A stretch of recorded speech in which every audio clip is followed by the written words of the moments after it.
বাড়িতে ভোগ রান্না করার কথা হচ্ছে, অথচ আমি বাদ। প্রত্যেক বছর তো এ বাড়ির ভোগ আমিই রান্না করে এসেছি। যখন আপনার কথা ধারাবাহিকের আজকের পর্ব। ধারাবাহিকের শুরুতেই দেখা যায় চিকি কথাকে জিজ্ঞেস করছে নবত্রিটা আবার কি। কথা এসে বলে এখানে 9টা গাছ আছে, তাই একে নবত্রিকা বলে। 9টা গাছ 9টা দেবীর নামে পূজা করা হয়। কথা ওদের আরও এই বিষয়ে কিছু জ্ঞান দেয়। শশীভূষণ কথার প্রশংসা করে বলে, তুমি ওদের মধ্যে যে জানার ইচ্ছেটা জাগিয়ে দিয়েছো, এটা দারুণ।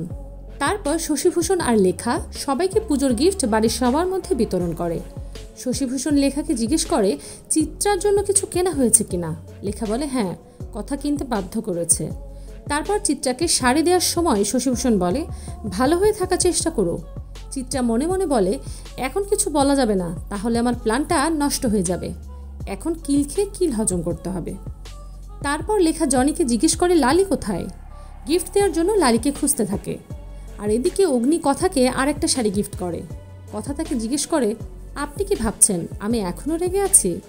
অগ্নি বলে তা না, কেন ভাববো? আমি কি তোকে আমার পছন্দের শাড়িতে দেখতে চাইতে পারি না?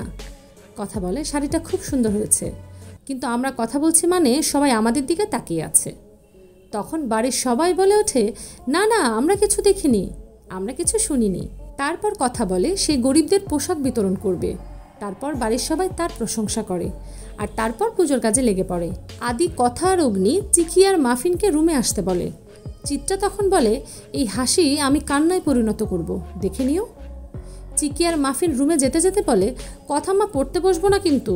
ওদের কথা শুনে কথা হাসে। তারপর ওদের ড্রেস উপহার দেয়। ওরা জিজ্ঞেস করে এত জামা কবে কোনটা পরবো?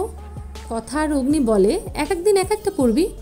তারপর কথা মনে মনে বলে তোরা দুজনেই আমাদের মেয়ে।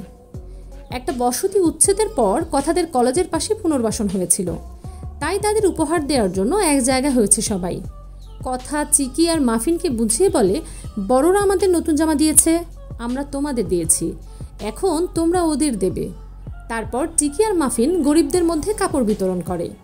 তিমির কথাকে বলে তুমি খুব ভালো কাজ করছো, এই বিষয়টা বাচ্চাদের মধ্যে এখন থেকেই ঢুকিয়ে দিলে ওরা বড় হয়ে অনেক ভালো মানুষ হবে।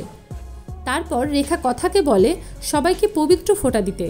তারপর কথা সবাইকে পবিত্র ফোঁটা দিতে যায় আর ঠাকুরের কাছে প্রার্থনা করে কথা যাতে তার বাচ্চাদের সব বিপদ থেকে রক্ষা করতে পারে, কোনো আঁচ যেন না আসে। আর এখানেই আজকের পর্ব শেষ হয়।